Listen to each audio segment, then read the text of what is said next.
জঙ্গিপুর পৌরসভা সব chairman, vice chairman, councillor সবাই ছিলেন। আমরা প্রশাসনের কাছে এসেছিলাম একটা জরুরি কাজের জন্য দেখা করলাম। যাক, উনি বললে কি সুস্থভাবে পৌরসভাটা চালান, যাতে গণ্ডগোল না হয়, আর যারা গণ্ডগোল করবে প্রশাসনের মতো চলবে, এই কথাটাই বললেন। মানে কিরম গন্ডগোলের আশঙ্কা করছে? যাই হোক, কোনো একটা ধরেন গণ্ডগোল হতে পারে, এরকম একটা ব্যাপার আছে।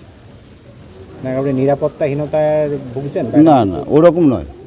ধরেন এমনিতে গণ্ডগোল তো লেগেই থাকে আমাদের শহরে, টুকটাক লেগে থাকে, সেগুলোই আমরা একটু আলোচনা করলাম। উনি আশ্বস্ত করলেন যাতে গণ্ডগোল না হয়, সেটা আপনারা দেখবেন। কালকের ঘটনার পরিপ্রেক্ষিতে কি আপনাদের এই আজকে আইসির সঙ্গে মিট? না, এটা আমরা আইসি সাহেবকে আগে থেকেই একটা নিয়েছিলাম। কালকে একটু তাড়াতাড়ি ঘোরা করে বললাম কি আজকে আমরা আসবো। আমরা এসে কথা বললাম আইসির সঙ্গে। আইসি সাহেব বললো গণ্ডগোল যাতে কোনো না হয়, পৌরসভাটাকে ভালোভাবে চালান, ভালোভাবে সাজান, এই কথাটাই বললেন। না, ভাইস চেয়ারম্যানের সঙ্গে দু এক কথা হয়েছে, ওটা ধরেন কি পরে আমাদের অ্যাডজাস্ট হয়ে যাবে, মিটে যাবে। চেয়েছে বলে তিনি দলের কাছে একটা অভিযোগ দায়ের করেছেন, এই বিষয়ে কি আপনার কিছু জানা রয়েছে? না, এই ব্যাপারে এখনো পর্যন্ত আমি জানতে পারিনি। ওই কালকে যেটা হয়েছিল সেটা ওই রাস্তা খোঁড়াখড়ি নিয়ে একটা হয়েছিল, ওই রাস্তা উনি দেখেছিলেন, আবার দেখেছেন। তারপরে কি হয়েছে না হয়েছে আমি এখন পর্যন্ত জানি না। আজকে উনি সাংবাদিক বৈঠক করে কথা জানিয়েছেন, আপনার অপসারণ চেয়ে নাকি তিনি দলের কাছে একটা আবেদন জানিয়েছেন। সেটা উনার ব্যাপারে, আমরাও তো উনারই, বা উনার কী করবেন না করবেন সেটা উনার ব্যাপার। ওটা উনি চেয়ে থাকেন।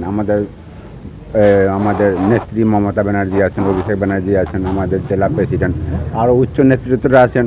সেটা ওনারা দেখবেন, ইনকোয়ারি করবেন, করে ওনারা যেটা ভালো মনে করবেন সেটা ওনারা সিদ্ধান্ত নেবেন, আমি মাথা পেতে নিব। তিনি সকালে সাংবাদিক সম্মেলন করে জানিয়েছেন আপনার ওয়ার্ডে আবাস যোজনায় একাধিক দুর্নীতি রয়েছে, সেখানে কংগ্রেস নেতার একাধিক সদস্যকে বাড়ি পাইয়ে দেওয়া হয়েছে, আপনার সঙ্গে যোগসাজশ।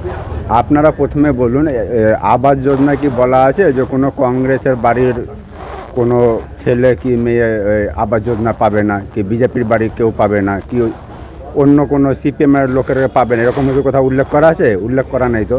সে কংগ্রেসের টাউন প্রেসিডেন্ট হতেই পারে, উনার ছেলেরা আলাদা থাকে, উনি যদি পাওয়ার যোগ্য হন যে কোনো দলের পেতেই পারেন।